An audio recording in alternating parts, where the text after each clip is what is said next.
I'd like to take a minute to talk about one of our sponsors, HelloFresh. In case you haven't heard, HelloFresh is America's #1 meal kit, and for good reason. They send you farm-fresh, pre-portioned ingredients and seasonal recipes right to your doorstep. I found cooking to be so much more enjoyable ever since I first subscribed, and I've never looked back. Right now you can savor every last second of summer with HelloFresh's delicious seasonal dishes. Make sure to also gear up for the busy fall season with over 55 weekly options. One of my personal favorite things about HelloFresh is the massive amount of variety when choosing your meals. The other night, I whipped up a teriyaki chicken bowl with garlic rice and bok choy. HelloFresh never fails to deliver on fresh and succulent ingredients. It was absolutely delicious. These guys are the real deal. As I mentioned before, Green Chef is now owned by HelloFresh, and with a wider array of meal plans to choose from, there's something for everyone. I love switching between the brands, and now my listeners can enjoy both brands at a discount with me. Go to hellofresh.com/MrCreep16 and use code MrCreep16 for 16 free meals across 7 boxes and 3 free gifts. Again, that's hellofresh.com/MrCreep16 and use code MrCreep16 for 16 free meals across 7 boxes and 3 free gifts.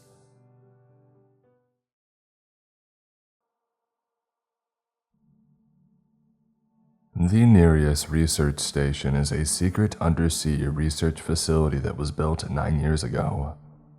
It's owned and run by the US Navy and located in the western Pacific Ocean. More specifically, it's thousands of feet below the surface, on the edge of an ocean trench that plummets to 32,000 feet at its deepest point. Supposedly, the purpose of the Nereus is to study microbial life forms and the effects of ocean acidification on them. Although I never believed that explanation. There's far too much secrecy surrounding it for that to be the case. How do I know all of this? Because I was on my way there. As our deep-sea submersible descended past the twilight zone, the first seed of doubt took hold and began to sprout. Back in my too big, too empty house in Boston, I had been sure that this was what I needed. Complete isolation from the rest of the world. A place where I could grieve privately, away from the prying eyes of my friends and coworkers. And frankly, I hadn't even expected them to pick me. I had met all the basic requirements in the job posting. Experience working in remote environments with limited medical support. 3 years of emergency medicine practice. No disqualifying health conditions, and so on. But better, more qualified candidates must have applied. Now, it was finally hitting me that once I had arrived at the Nereus, I wouldn't be able to leave. Not until another doctor came to relieve me. Jack, the pilot of our submersible, must have seen the expression on my face. "Don't you worry," he said, not unkindly. "We'll be there soon enough." He had a shock of white hair and a face lined with wrinkles and crevices. He wasn't old. He was ancient. But his hands were steady enough in the controls, and I tried to muster up a smile for him. Closer to the surface, the water had been so uniformly blue that I couldn't tell that we were descending. Here in the abyssal zone, absolutely no sunlight penetrated the water. It occurred to me again what an inhospitable environment the ocean was for humans, and how little we actually knew about it. According to the National Oceanic Atmospheric Administration, more than 80% of our ocean remained unexplored. It was essentially an alien world within our own. "Oh, there it is," said Jack.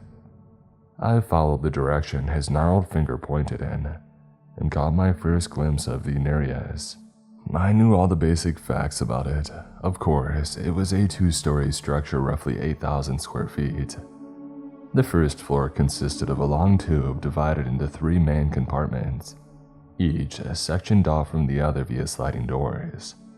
6 different pods, rooms shaped like bubbles, then branched out from the entire first floor. They held sleeping quarters, bathrooms, a kitchen, a social space, and a sick bay. The second floor, connected to the first via a ramp, had a dozen pods branching off from it, and each other through a confusing warren of long, narrow hallways. The second floor pods held wet and dry labs, computer workstations, and more. Up to 20 scientists, aquanauts, could live in the Nereus at a time. But the description of the Nereus still hadn't prepared me for the actual sight of it.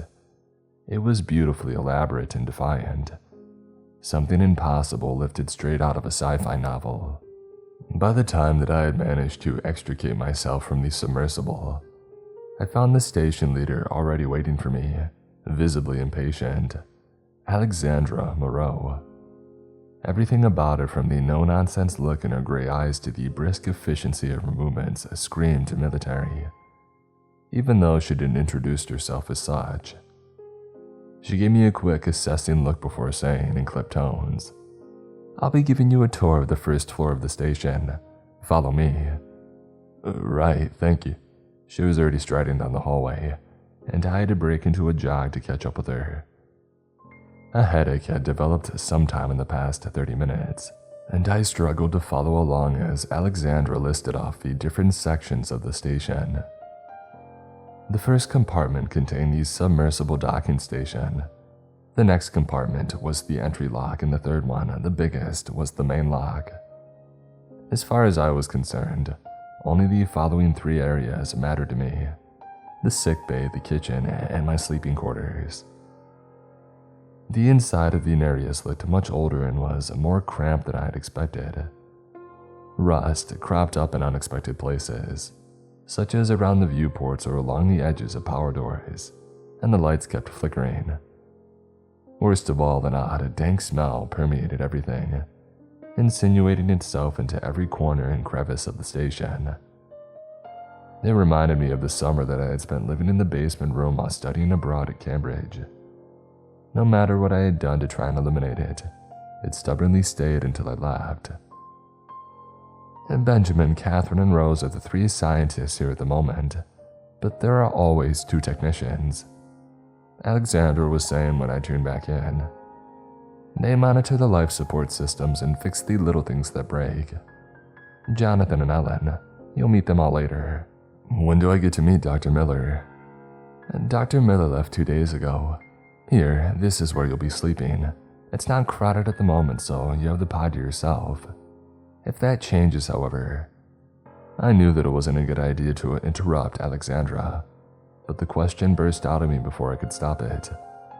Wait, what do you mean Dr. Miller left? I thought. I trailed off under Alexandra's piercing gaze, but I had been counting on his guidance. He left very detailed notes, Alexandra said, with an air of finality. She reached out and opened the door that led to a small, cramped pod. 2 bunk beds that had been stuffed into it, and they were only a foot apart from one another.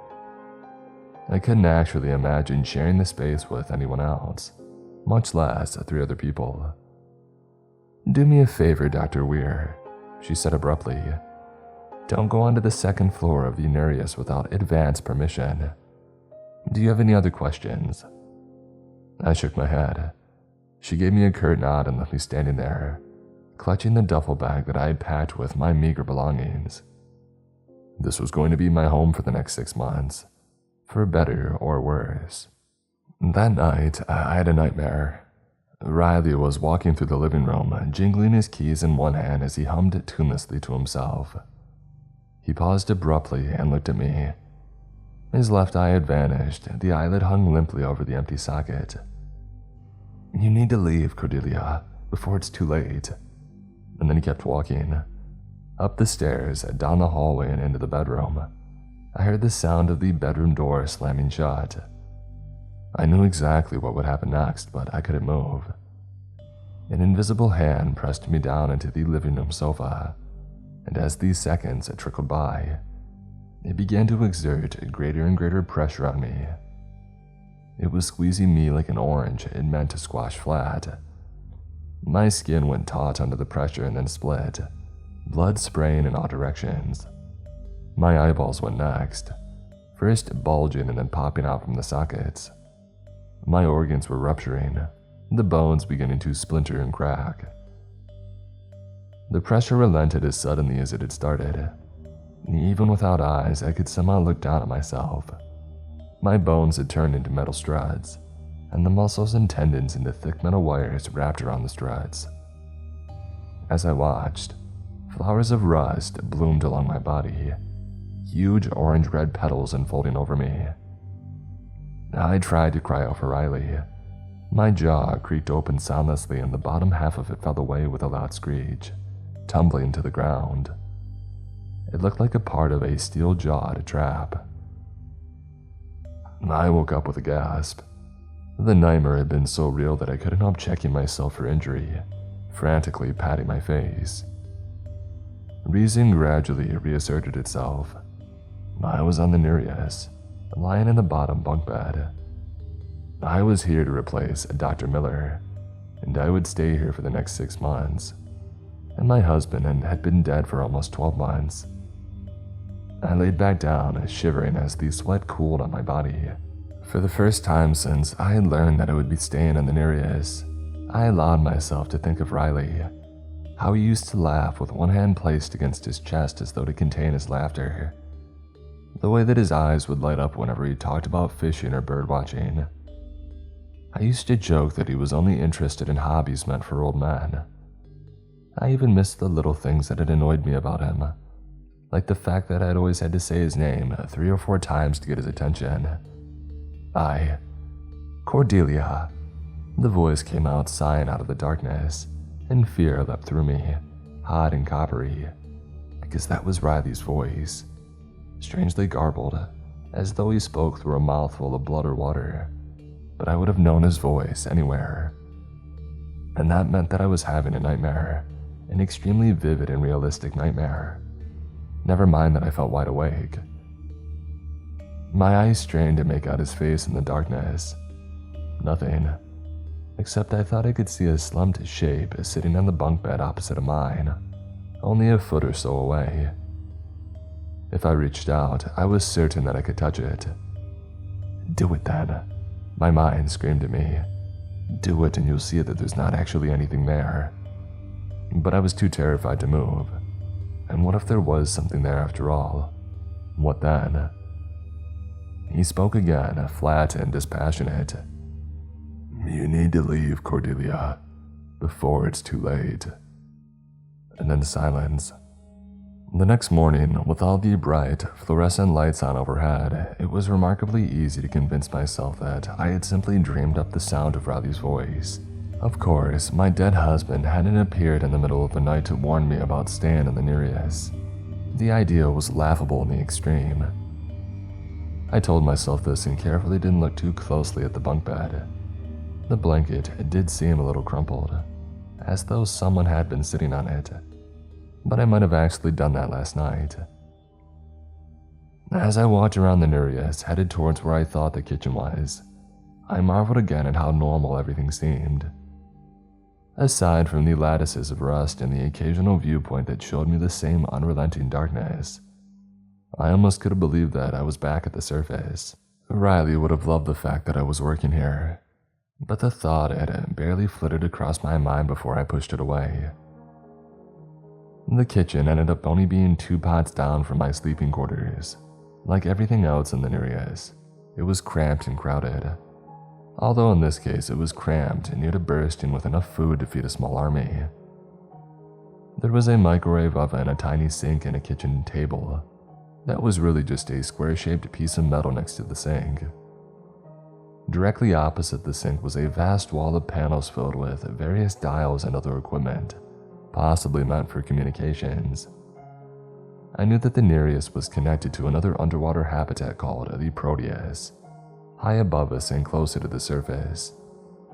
They'll provide us with life support, fresh water, and breathing air. A woman in her early 30s leaned against the kitchen counter, rummaging through one of the cabinets. She looked up as I approached her. "Oh, hey, you must be our new doctor, Cordelia. I'm Katie. How are you doing? Are you settling in?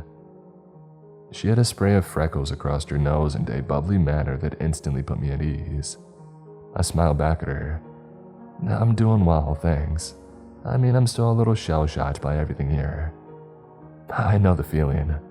When I first got here, I was so nervous that I almost threw up. It gets to you, you know. How far we are from everything and everyone else. But this is the opportunity of a lifetime. She handed me a bag of freeze-dried breakfast scramble. Here you are. Before I could thank her, Katie suddenly tilted her head to one side, frowning. Hey, do you hear that? Hear what? All I heard was the occasional creaks that the nearest made. Katie still stood stock still, her eyes wide and unblinking. Her mouth slightly open as though she had frozen in mid-sentence. I felt the first stirrings of unease and reached out to gingerly pat her shoulder. Katie? Her face went crumpled and hopeless. She reached down to clutch my hands and I couldn't hold back a pained gasp. She was holding onto me tightly enough to leave bruises, scanning my face as though looking for reassurance. She spoke in a low and furtive tone of voice, like a prisoner passing on a secret message to her cellmate. The dead are in the walls. I hear them sometimes, don't you? And now, as though a tornado had passed, she went back to smiling brightly at me. What's wrong? Do I have something on my face? Katie, I think you should come with me to the sick bay. She scrunched up her nose. Me, sick? No way, I feel fine. Anyway, gotta run, Doc. I stayed up all last night to keep an eye on him, to run some experiments. If there's anything else that I can do to help you out, let me know. She threw the final sentence over her shoulder as she hurried out of the kitchen. The dead are in the walls. I hear them sometimes.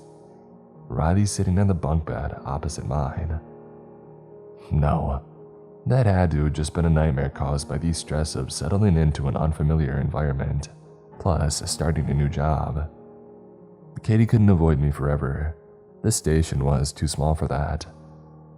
I made my way to the sickbay, unappetizing breakfast scramble in hand. I hadn't been sure what to expect, but the sickbay was incredibly spacious. One corner of it was clearly meant to be my office. A metal bookcase next to my desk held an extensive array of medical texts, my own personal library.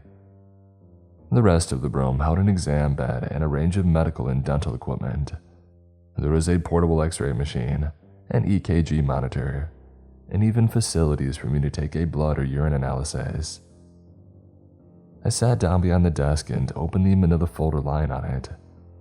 It had a post-it note with my name on it, although the handwriting was so bad that the R looked like an L. Dr. Miller had left detailed notes. It looked as though he spent most of his time on the station taking care of rashes, sprains and colds, and dental issues, all things that I felt confident about handling. As I flipped through the station personnel's medical files, I noticed that Katie had started taking sleeping pills a few weeks ago. It would be good to get her back in for a basic checkup. I strike that. It would be good to get everyone in for basic checkups. I want to establish my own impressions about their baseline health. Movement out of the corner of my eye made me startled and drop the medical files. I whirled around, but all I saw was a giant rust stain on the wall next to me. I propped my chin on my hands as I studied these swoops and swirls of rust. It must have been a trick of the light, or the flickering shadows, but it almost seemed as though wavy fingers of rust were creeping down the door, spreading across it. A guttural scream brought me back to myself. I sprinted out of the sickbay, but I couldn't tell where the scream had come from. The air inside the area seemed oddly heavy and still, like the air inside of a mausoleum that hadn't been disturbed for decades. I shook my head, annoyed with myself.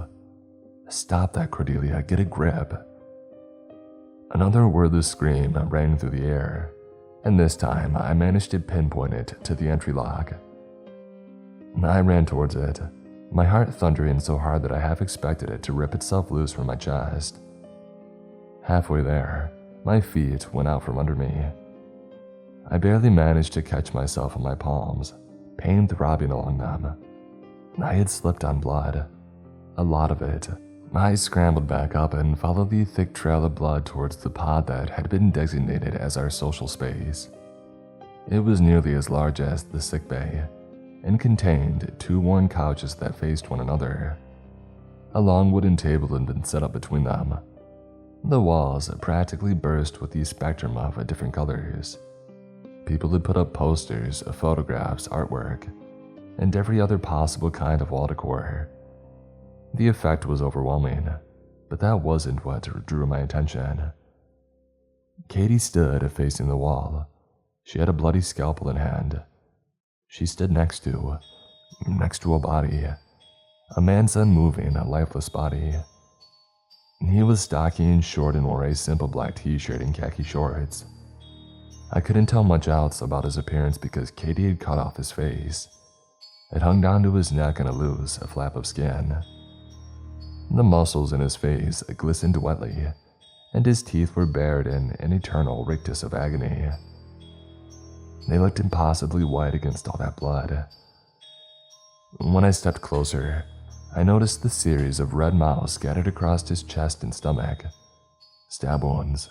Katie rocked back and forth on her heels, mumbling incoherently to herself and slamming her head painfully against the wall of the compartment. Blood matted her hair. I couldn't tell if it belonged to her or the dead man. She didn't seem aware of my presence, but she still had the scalpel in a white-knuckled grip. Someone shoved me aside, and I almost went down a second time. It was a man who had pushed past me, a man wearing a lab coat. He was fair-haired and pale, and everything about him seemed flimsy and insubstantial, as though a stiff breeze might knock him over at any second. But he went straight towards Katie without hesitating. "Katie, put the scalpel down, please." She went still. Slowly, she had turned around to face us. She had gouged out both of her eyes. Red trickled down from the empty sockets and formed a grisly bib on her MIT hoodie. There was also a white jelly-like substance smeared across her cheeks, the remains of her eyeballs. I edged closer to her. She had driven the scalpel through the bone and into her brain. She wouldn't bleed out from this. If we could get the scalpel away before she did any more damage to herself. Katie uttered a broken, distracted laugh. "I'm sorry, Ben, I'm so sorry." "It's alright, it's gonna be okay. Everything's going to be okay. Just let go of the scalpel." Ben took another step closer to her. "No, it's not. The doorway is open, it's wide open, and I don't know how to close it." In one swift motion, Katie dragged the scalpel across herself. Bright red spurted out from the wound in rapid pulses, spraying across the ceiling. I distantly noted Ben's scream of horror as I ran past him. The front of my mind was occupied with calculating Katie's odds of survival. Her left cardioid artery was most likely transected, and at this rate she would die in a couple of minutes. I slid down next to her and put pressure on the wound.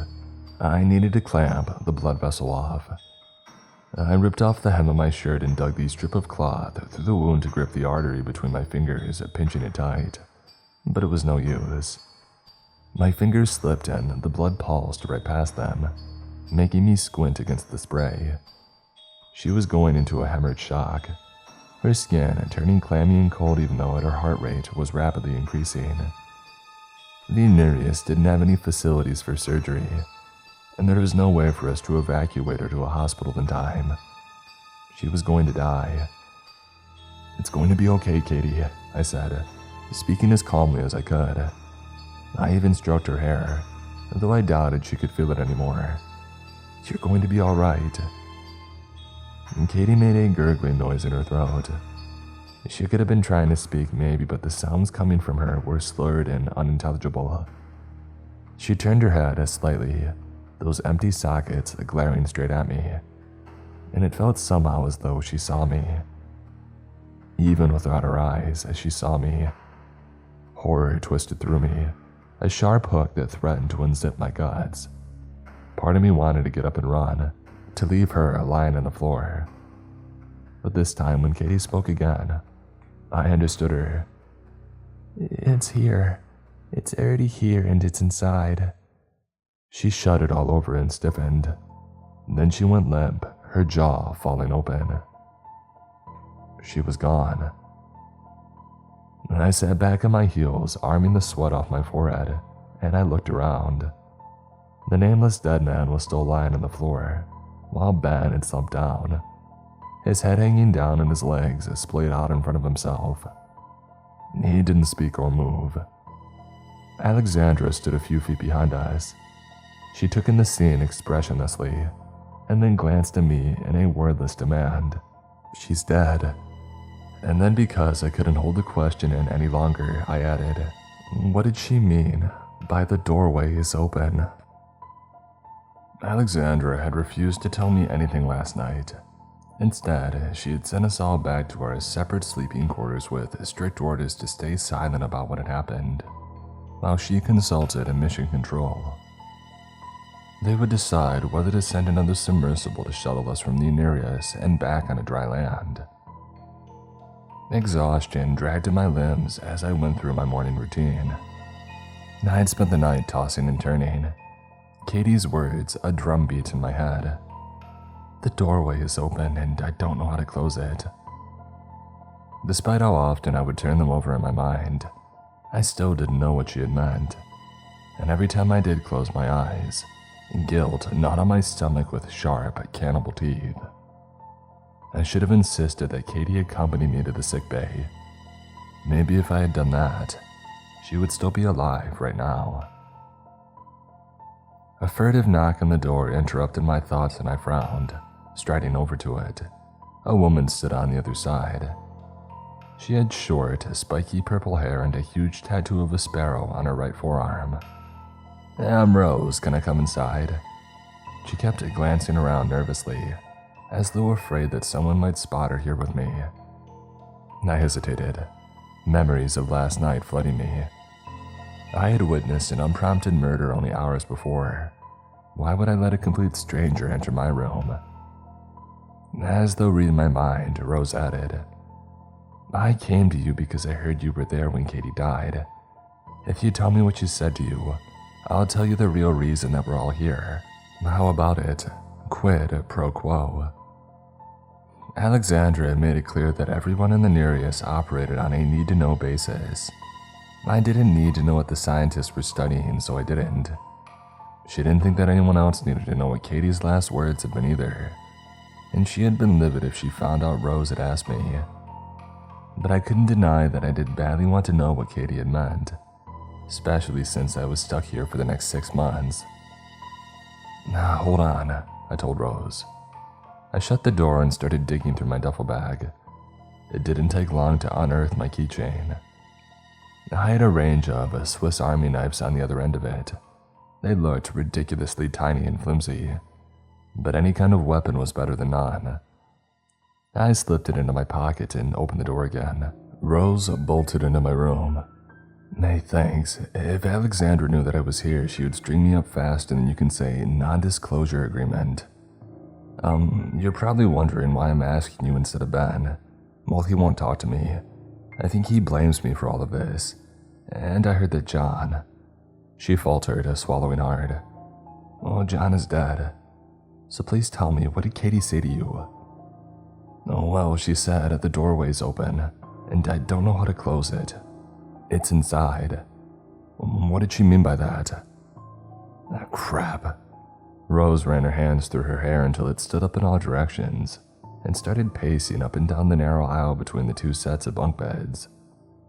"I knew it was a bad idea to come back here." I snagged her arm as she tried to move past me. "Hey, what did Katie mean?" Rose stayed silent for a moment. Finally, she murmured, "It's easier if I show you. Follow me." When I didn't move, she rolled her eyes at me. "I promise I'm not going to go all American Psycho on you, okay?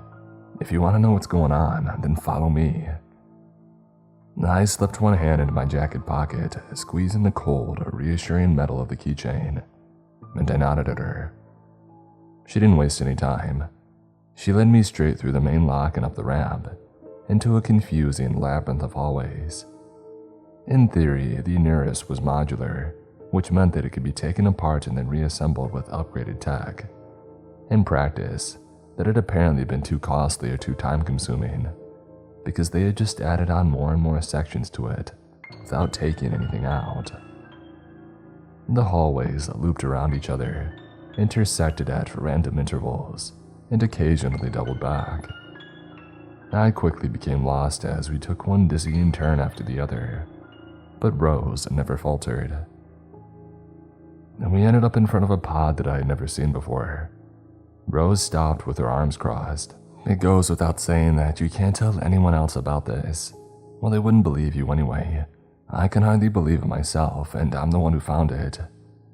She smiled humorously and waited for my nod before sliding the door open. The inside of the pod resembled an office cubicle. A long, narrow desk bordered every side, and huge stacks of paper had been scattered on it. The space was so cramped that only one person could sit down in the office chair, while the walls bristled with computer monitors, although all of them were dark except for two. One of them showed a graph of some sort that I didn't understand, and the other seemed to be a live feed of something underwater. Rose jerked her head impatiently and went inside.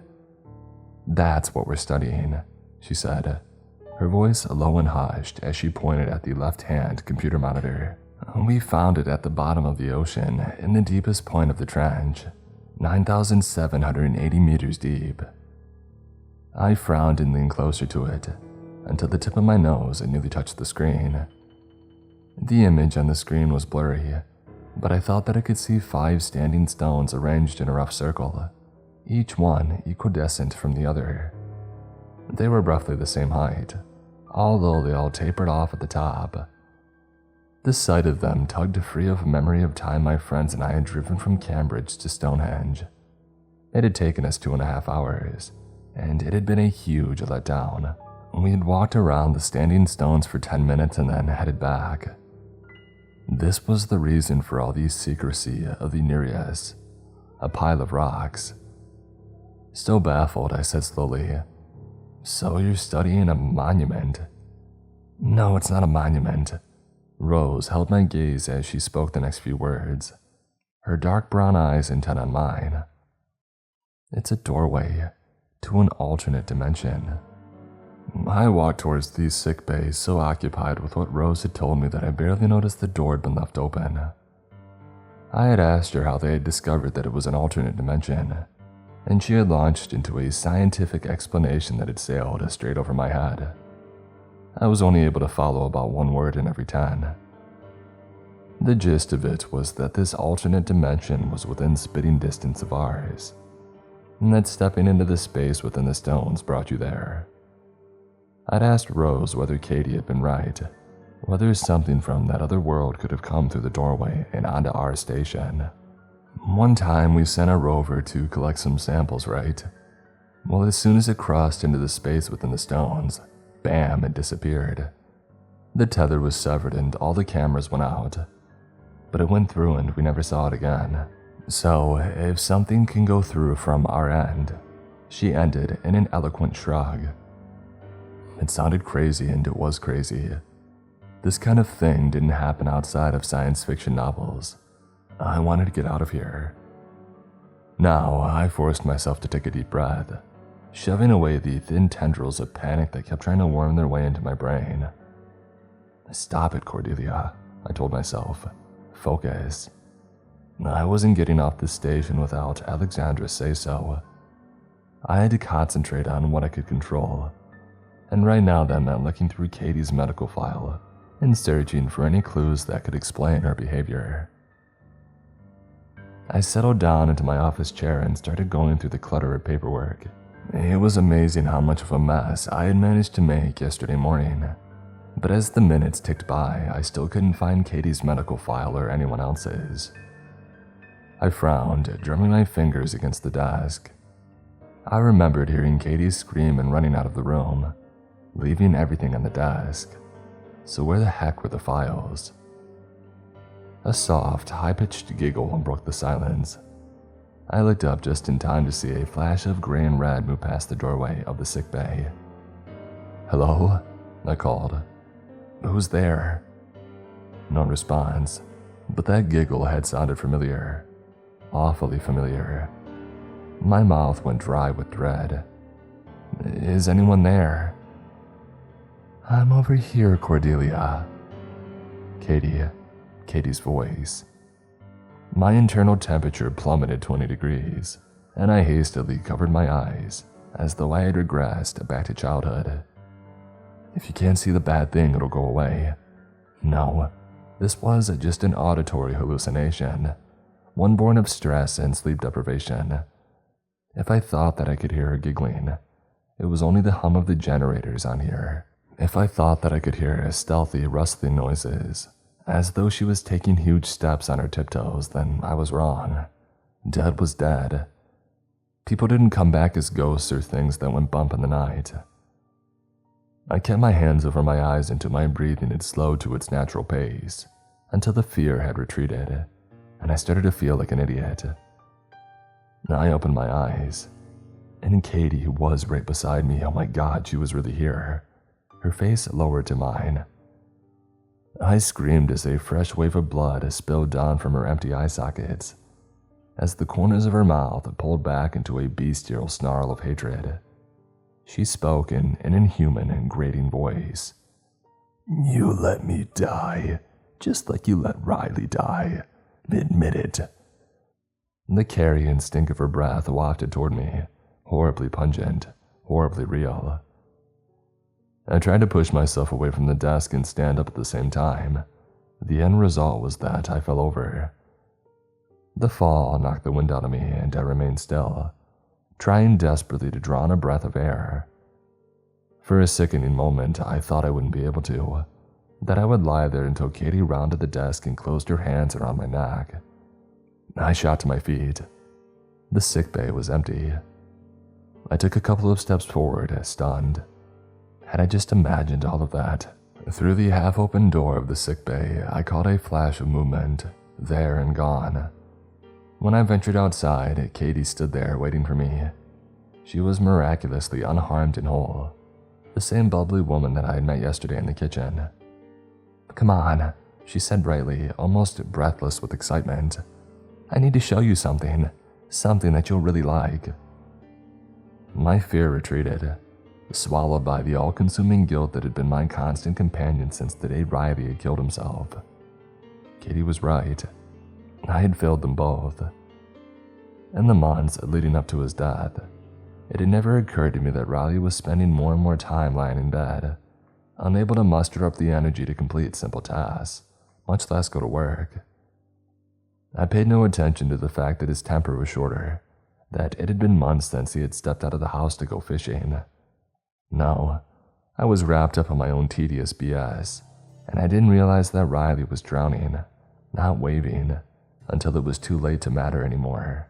Katie walked away from me, and I ran after her on legs that felt like numb stilts. I needed to catch up with her. I needed to make her understand how sorry I was. But no matter how quickly I ran, Katie always remained far ahead of me, just out of reach. I chased her through the main lock and the entry lock, until we arrived at the submersible docking station. "It's through there," she said, pointing at the airlock. The synapses in my brain fired sluggishly, unable to make any sense of what was happening. I knelt down to the airlock.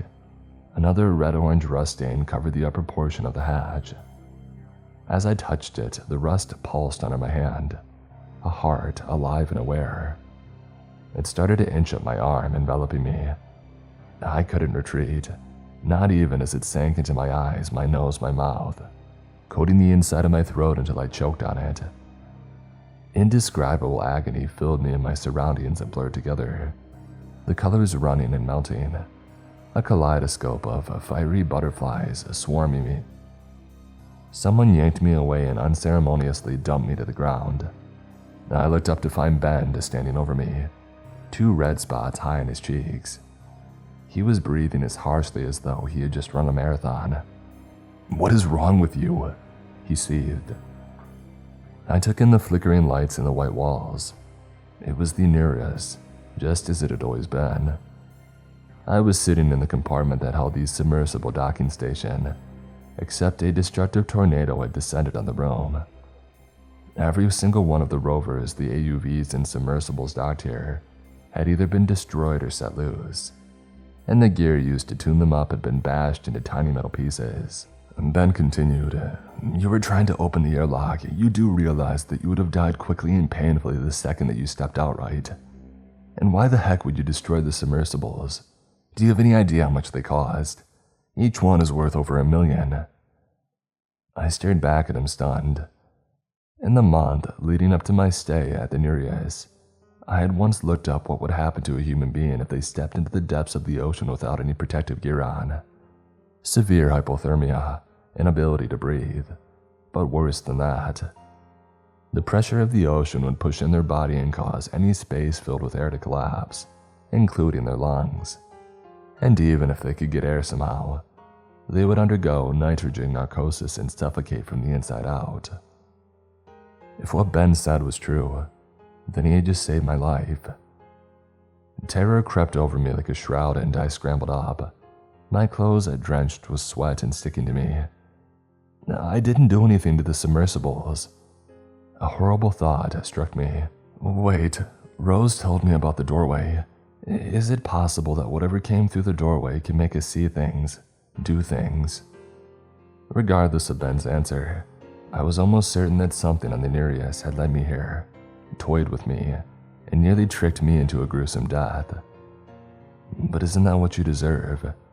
Whispered a voice in my head that I couldn't be sure was mine. Rose said that? He scrubbed at his face with a hand.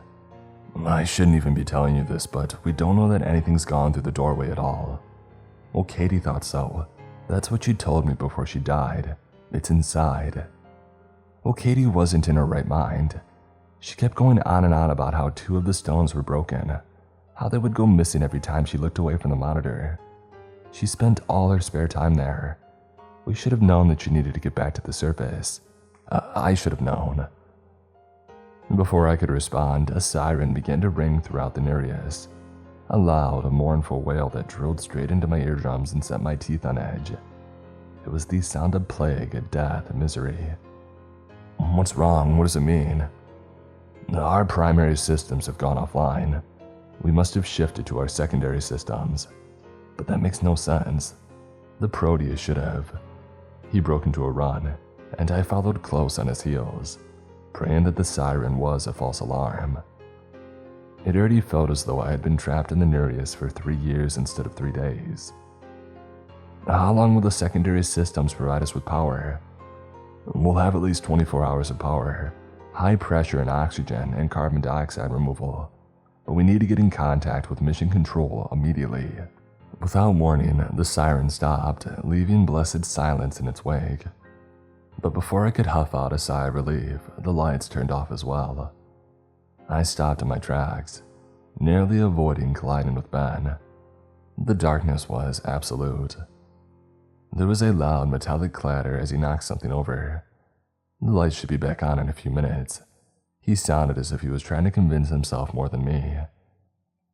I shuffled after Ben at a snail's pace, one hand placed against the wall to keep track of where I was going. Why the heck weren't the lights back on yet? It had been longer than 5 minutes. I reminded myself not to panic even if Mission Control didn't realize something had gone wrong. Proteus would. In fact, they'd probably send a submersible to collect us later today. In only a few hours we would be out of here and I would never come back again. Right on cue, the lights flickered back on. Ben hurried through the entry lock and came to a sudden halt. I did collide with him this time, sending him staggering forward a step. Written beside the kitchen pot in huge, scraggly letters that trailed off at the bottom, as though the writer had been struggling to keep their hands steady, was the following message. In the walls, I see you. Leave me alone. Is that blood? Ben said, sounding revolted, but we both knew the answer. The dark red words screamed at me accusingly. Unable to help myself, I glanced over my shoulder as we made our way to the kitchen pod. The back of my neck tingled with the unmistakable sense that someone was watching us from these shadowy hallways. As Ben opened the door, he said, "The comm," and then I lost the rest of it as someone knocked me over. They shoved me hard enough that the kitchen counter dug into my stomach with bruising force, and my head had slammed against the wall. Bright stars filled my vision and I cried out. Freezing cold hands closed around my throat. I clawed at them, but their fingers were like iron bars, relentlessly squeezing tighter and tighter. "The keychain, get the keychain knife." I fumbled for it and dropped it, and gray wings unfolded over my vision.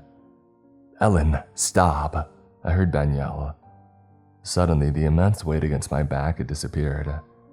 I spun around, one hand to my bruised throat as I gasped in one breath of air after another. Ben had pulled Ellen off of me.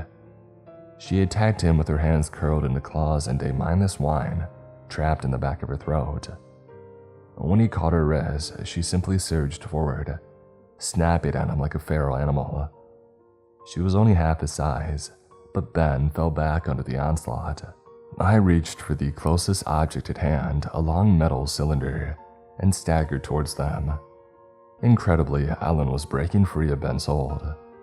She went for his eyes and he managed to turn his head so that her nails raked down the side of his neck instead. As I approached them, Ben's eyes flickered towards me, and Ellen began to turn but not quick enough. I brought the cylinder down hard, and she crumpled to the ground. I checked Ellen's breathing and pulse. She moaned, already stirring.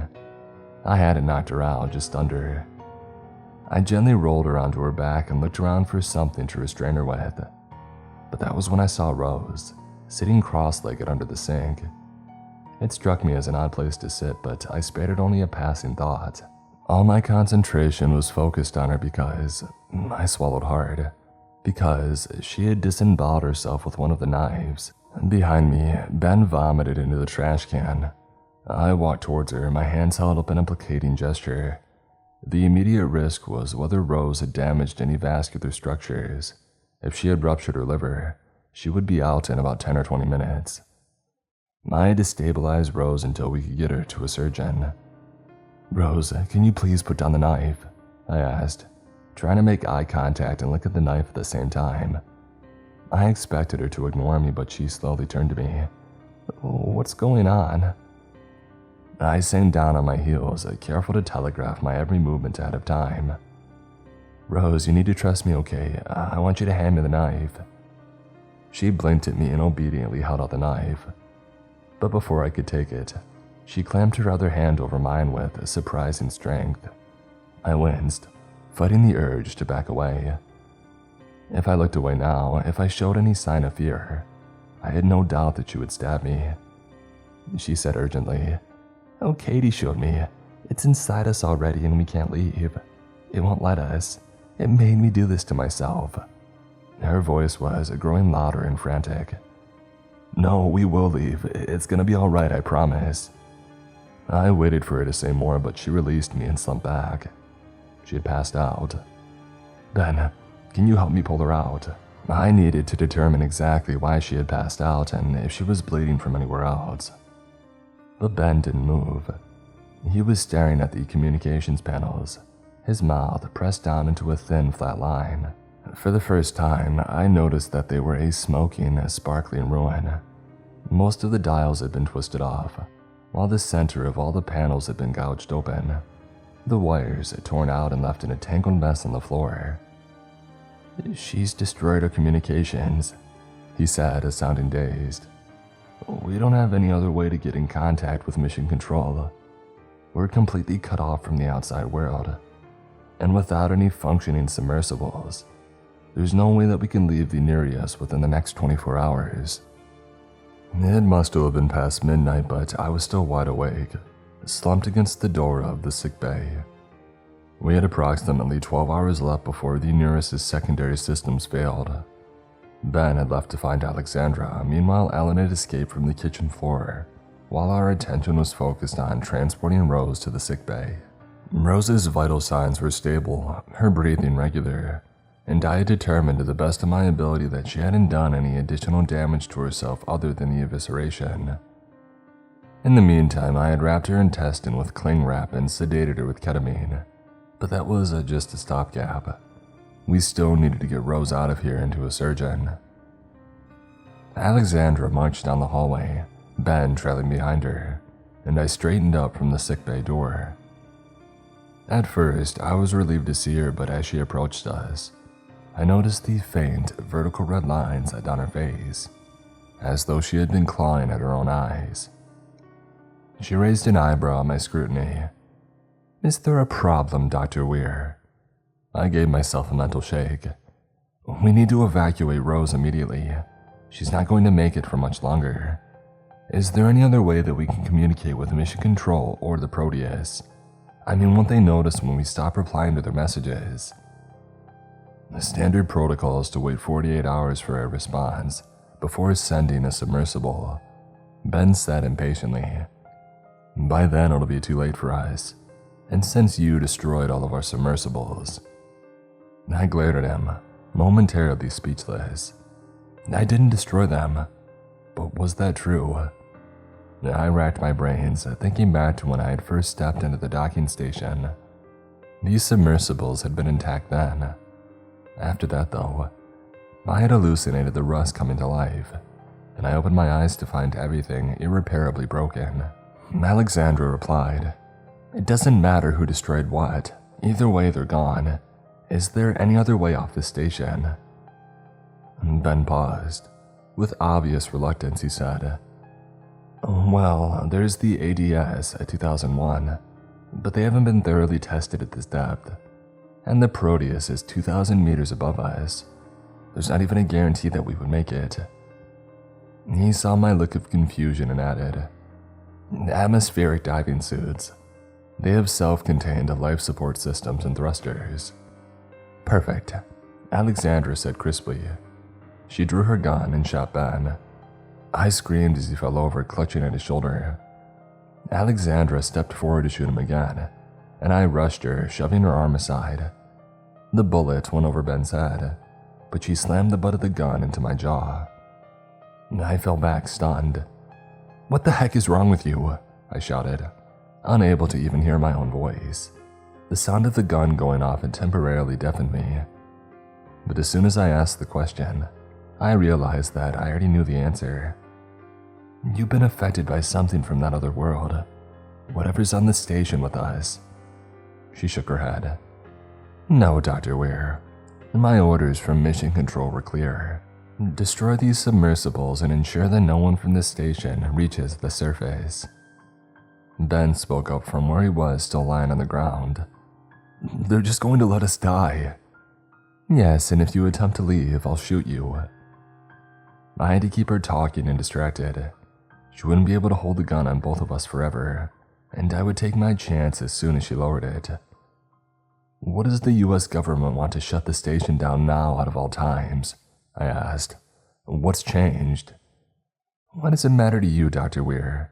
Either way, your fate remains the same." "I'm asking this as a favor. Consider it my dying wish. The least you can do before you kill us is to tell us why we have to die." She frowned, mulling this over. I had always thought that my life would flash before my eyes right before I died, but the terror that I felt right now was too great for that. I had never been so acutely aware of my heart pounding in my chest, knowing that its beats were numbered. The muzzle of her gun seemed to widen the longer that I stared at it. After a few minutes, Alexandra sighed. "Oh, fine. The lab coats think that the doorway below us is tied to our perception of it, and that Katie had cracked the door open somehow. Something slipped through. They say that our entire station and everyone on it is infected." She started walking towards me again. "What do you mean it's tied to our perception? How will they close the door?" A passing thought struck me, something that Ben had said about Katie, but it vanished before I could catch a hold of it. Alexandra shrugged and aimed the gun at me. I closed my eyes and immediately opened them as a mindless scream rang through the air. Unnoticed by any of us, Ellen had been walking down one of the hallways. She leapt onto Alexandra's back, clawing and biting at her, her eyes as blank and shiny as a wind-up doll. I sprinted over to Ben and helped him up. "We need to get you out of here." He nodded but tried to stagger off in the opposite direction. I pulled him back. I had no idea if he could hear me or not. My left ear was gradually picking sounds back up again, but my right ear remained ominously silent. "I'm not leaving Rose behind," I yelled, pointing back at the sickbay. We stumbled towards it, Ben leaning heavily on me for support. Behind me, someone had shrieked in agony, and I turned around just in time to see Ellen gnawing on Alexandra's left eye, her teeth sunk into Alexandra's flesh. Alexandra shrieked again and flipped Ellen over, slammed her head against the ground. She did this over and over again, like a woman possessed. Long past when Ellen had already gone limp, until the back of her skull had caved in. I yanked Ben into the sickbay with one giant heave and slammed the door shut, knowing that it wouldn't be enough. We had no way to lock the door and nothing to barricade it with. More to the point, we would have to leave the sickbay eventually to find the ADS. All Alexandra had to do was keep us here for the next 30 or so hours and her work would be done. "Where's Rose?" Ben panted, and I turned around with a surge of horror to see the exam bed empty. Blood had stained the sheets, more blood than anyone could have survived losing. Rose had ripped out the IV lines and left, despite the ketamine in her system that should have made that impossible.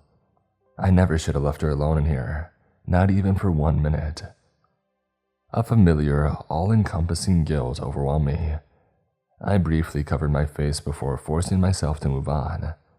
I had another patient in front of me right now. "Let me have a look at that," I said to Ben, and gave his shoulder a cursory examination. He had been lucky.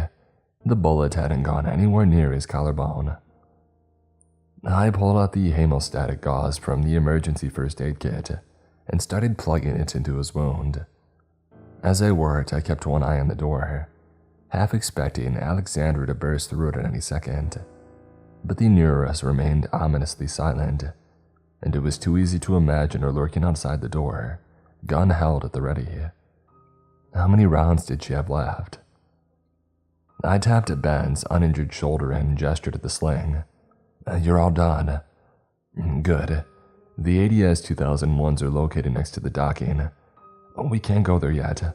We need to find out what Katie knew." Ben jerked around in surprise. "What are you talking about?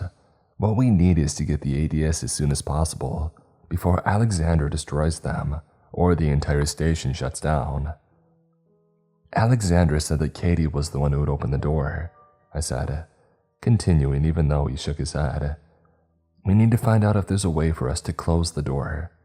You remember what Alexandra said, that Mission Control thinks we're all infected." "Alexandra's gone crazy. I doubt that she actually heard anything from Mission Control." "Ben, please, I'm doing this with or without you, but I need your help. I don't even know where Katie worked in the station. And don't you want to know what Katie meant? How she opened the door, how all of this happened?" I stared at him pleadingly, willing him to say yes. Minutes crawled by as he thought it over, and I held my breath. I meant what I had said. If I do this alone, I would. But I had no doubt that it would be much easier with Ben's help. Finally, he blew out an exasperated sigh and said, "All right, half an hour tops. That's all the amount of time I'm willing to give you, and then I am going to leave without you. And good luck figuring out how the ADS works on your own." "Okay, half an hour is more than enough," I said, with more confidence than I felt. Before I could say anything else, Alexandra screamed wordlessly from outside the sickbay. We traded a startled glance, but her eyes went on and on without pausing for breath, sharp as a knife's edge. My skin crawled with anticipatory dread. Just when I thought that I would go mad if I had to listen to them any longer, they stopped. The silence spun out like shattered glass. We cautiously poked our heads out from the sickbay. The hallways were empty. Alexandra had vanished. I had no idea what could have caused her to scream like that, but I didn't want to find out. I turned to Ben and hissed, "Which way?" He gestured towards the curved ramp that led to the second floor. We hurried up it and into the maze of hallways. I suspected that even if I managed to escape this place, I would still see these hallways in my dreams. I'd be trapped inside of them, knowing that something was chasing me and would catch up soon. Ben stopped us at a pod that opened onto a small laboratory. 3 rows of counters stretched across the room, dozens of computer monitors and scientific instruments on them. Underneath the counters were cabinets with black knobs. Ben headed straight towards the furthest cabinet and started digging through it. Katie kept everything related to her research in here, he said. Come on, help me look through it. I handed him various stacks of papers and uncovered a composition book at the bottom of the cabinet, wedged away in the back. I wrenched it out and started rifling through the pages, sending a silent apology to Katie. This had obviously been a personal journal of sorts. Some entries had expressed her excitement about the nearest, while others discussed her family and friends.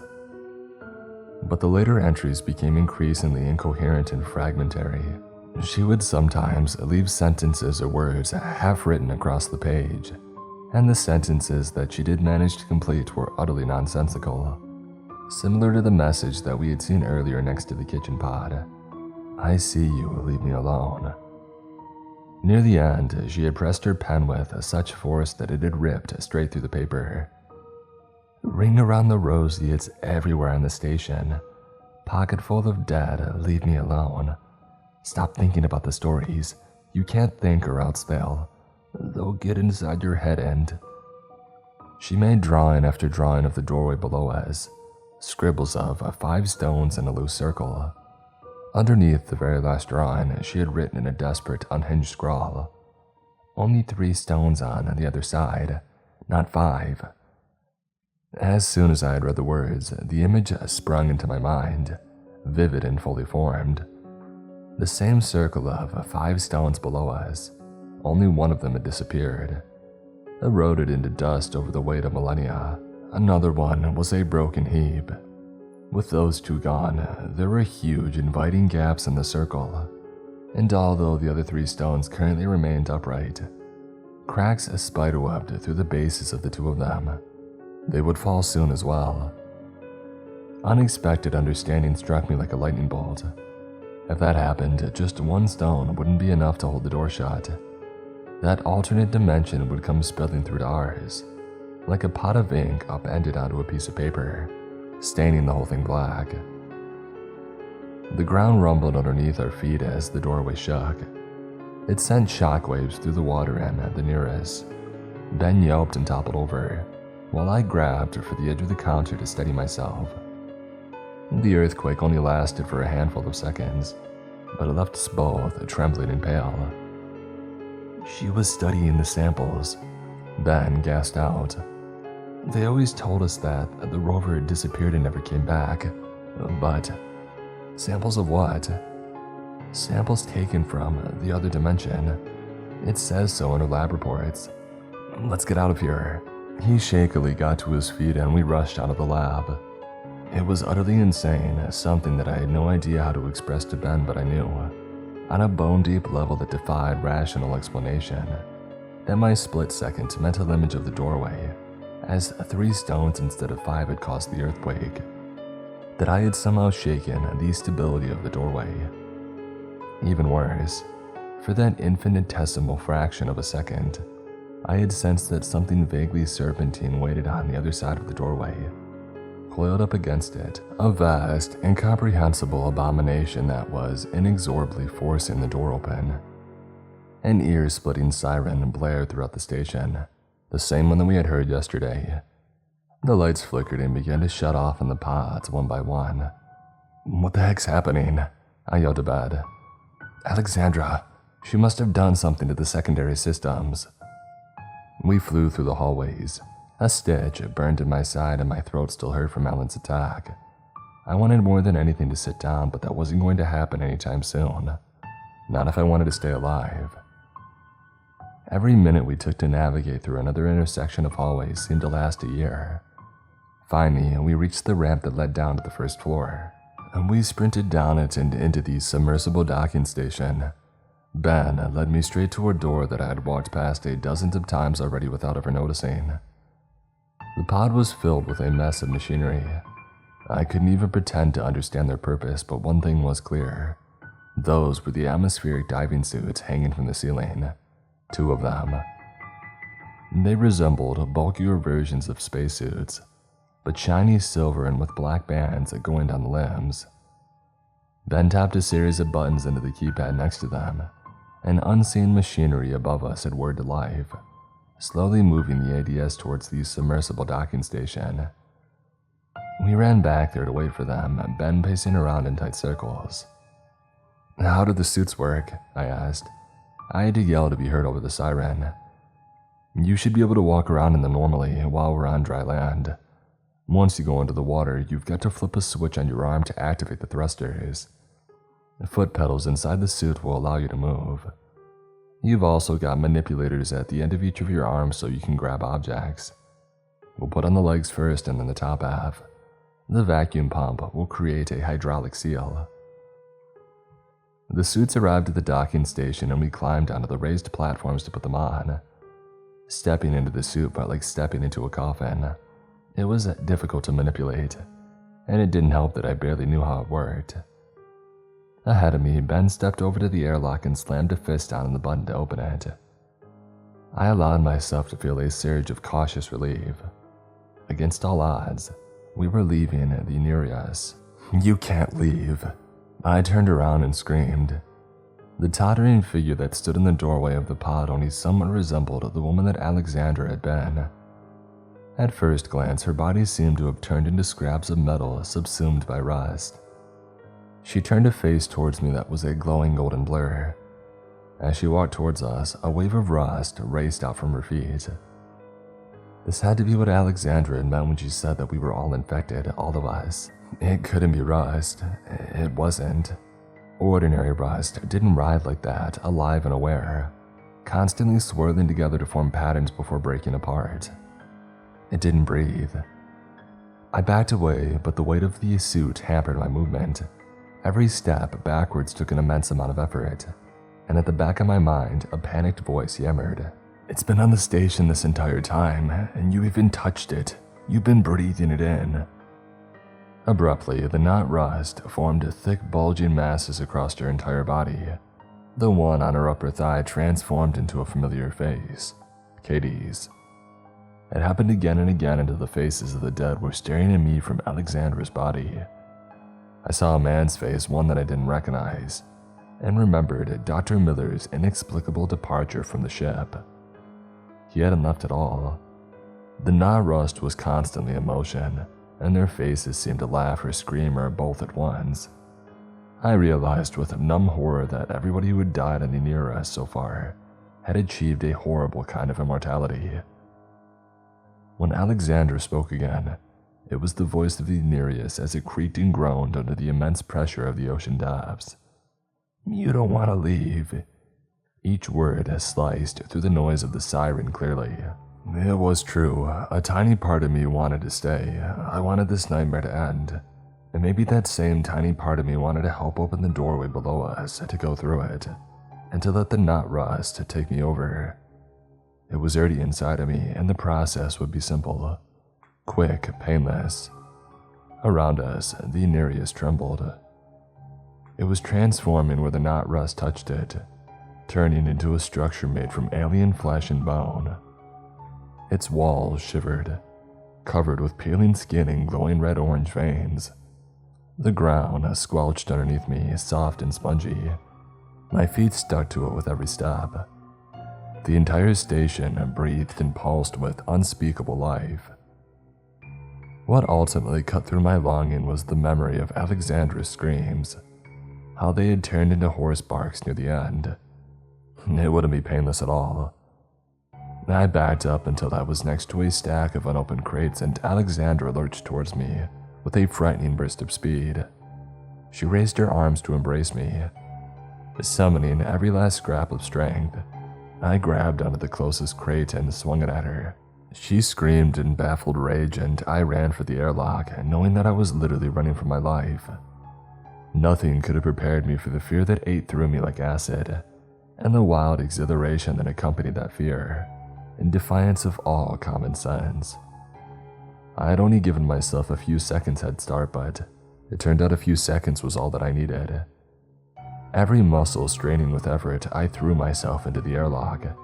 Ben slammed the door shut, already keying in the sequence to open the second door that led out directly into the sea.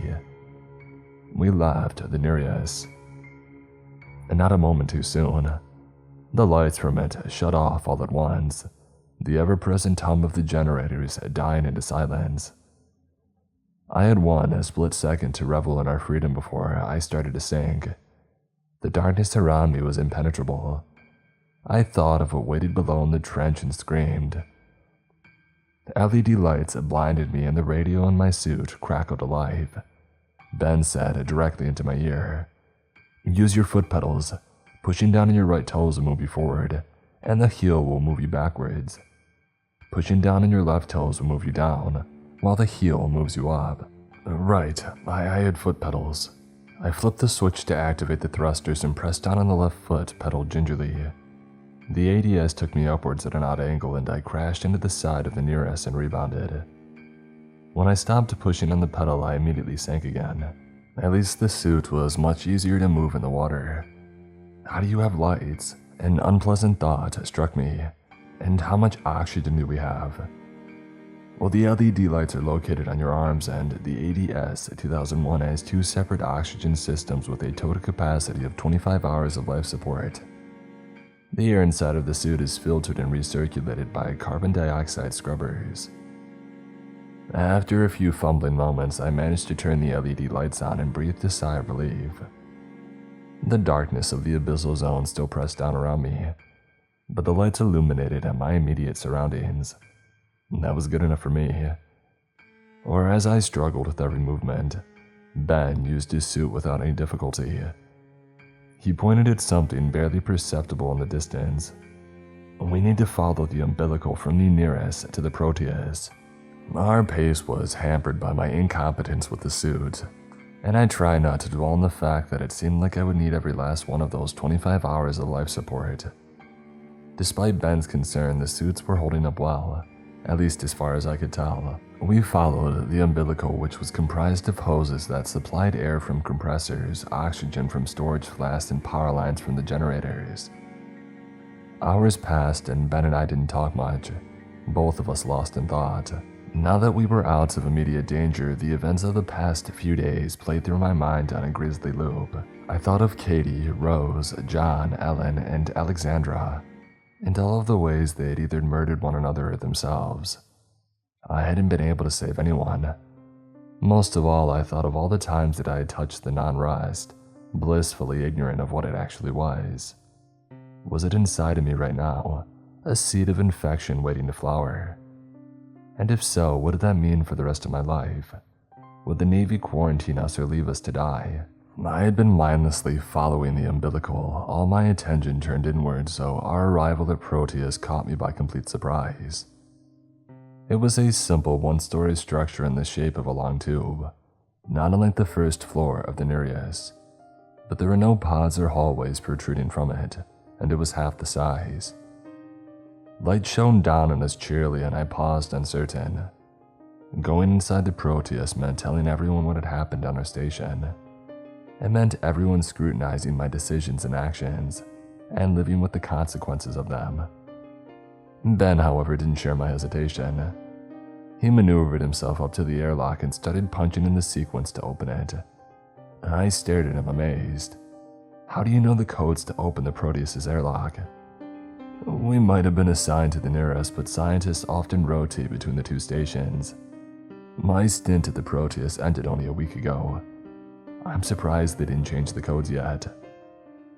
A loud hiss sounded as the lights around the airlock blinked and the door opened. I clumsily followed Ben inside, surrealness descending over me. It didn't seem possible that we had left the Nereus and made it to the Proteus. They would be able to get into contact with Mission Control. They would have working submersibles. In less than a day, we would be getting the heck out of here. I took off the suit, sighing in relief as its heavy weight disappeared. I had definitely strained my back while running into the nearest airlock. Ben began to slide open the door that led to the main compartment of the Proteus. Oh, why hasn't anybody greeted us yet? They should have noticed the airlock opening from the outside. Before I could think of an answer, the door slid open and provided one for us. Everyone on the Proteus was dead. Bodies were scattered throughout the main compartment. They had all died violently, either at their own hands or the hands of others. One woman had fashioned a new set of wires and clawed at her own eyes as she had died. 2 others had apparently beaten each other to death, their faces so much like raw meat. A man had broken a glass beaker and jammed a bouquet of shards into his own throat.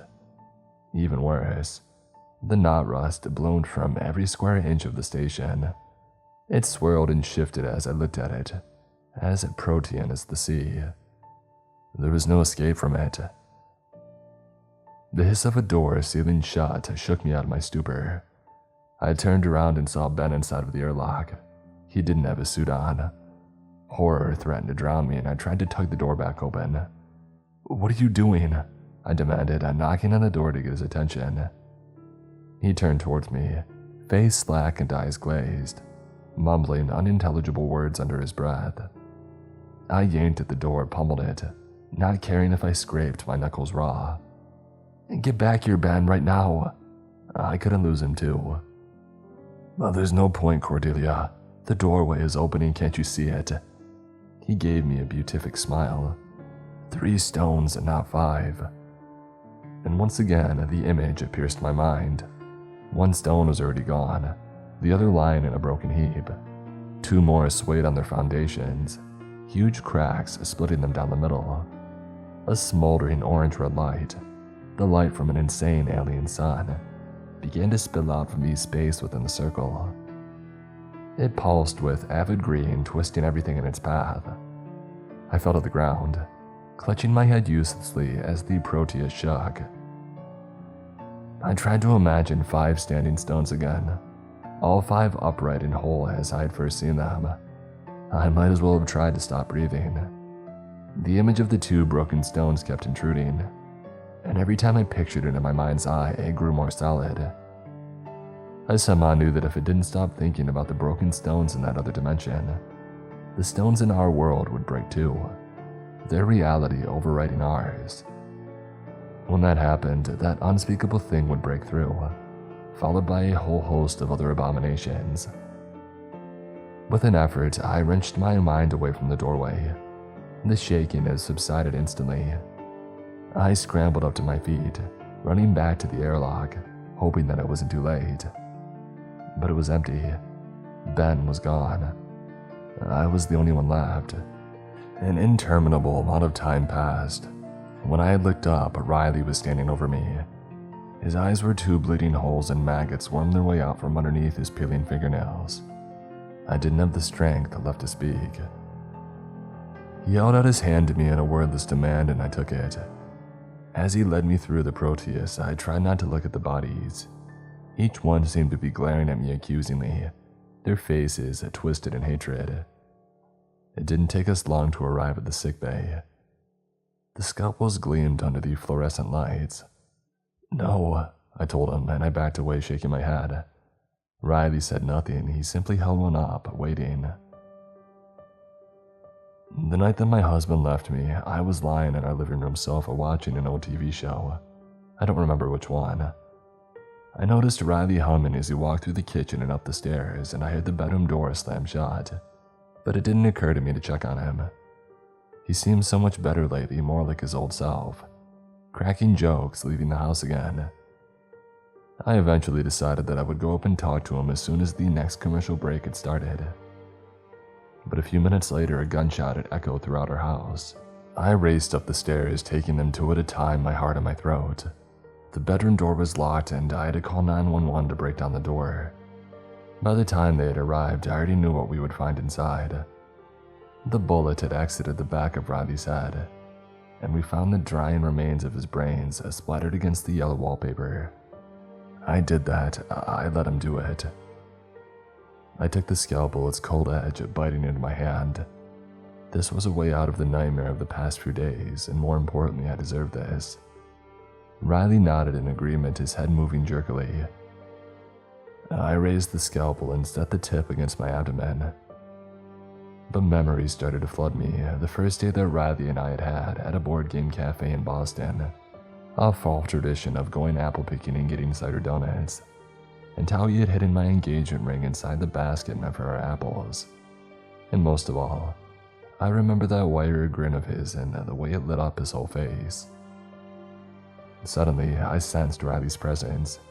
He was here with me now, not this pale imitation of him that the knot rust had spun out of my guilt, and that still stood in front of me, waiting for me to plunge the scalpel into myself, but the Riley that I had known and loved, the Riley who would love me and who would never blame me at all. Tears pricked the corners of my eyes. Even though I badly wanted to, I couldn't give up now, not when I still had work to do. It was the hardest thing that I had ever done, but I managed to uncurl my fingers one by one, until the scalpel dropped to the ground with a loud clang. And then I turned away and went in search of the communication panels. I did find them and they seemed to still be working, so I found a computer and wrote up my experience of the past few days.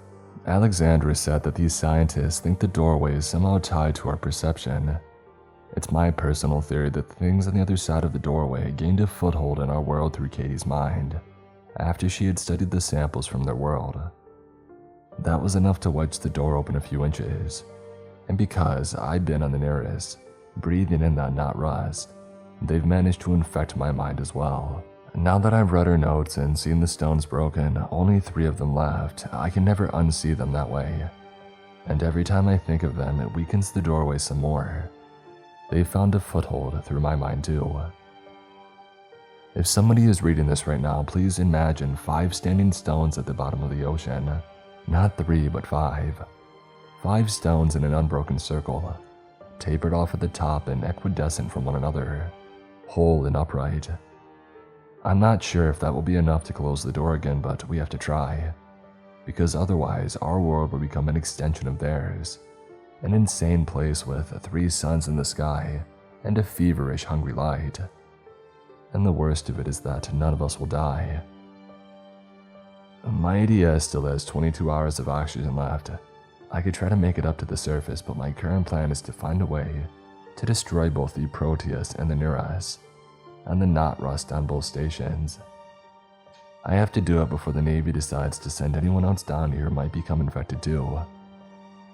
I've sent this message to everyone that I know, and now I'm posting this message to everywhere I can think of, in the hopes that it will reach as many people as possible. I don't think I'm going to make it back up. I'll see you soon, Riley. I love you.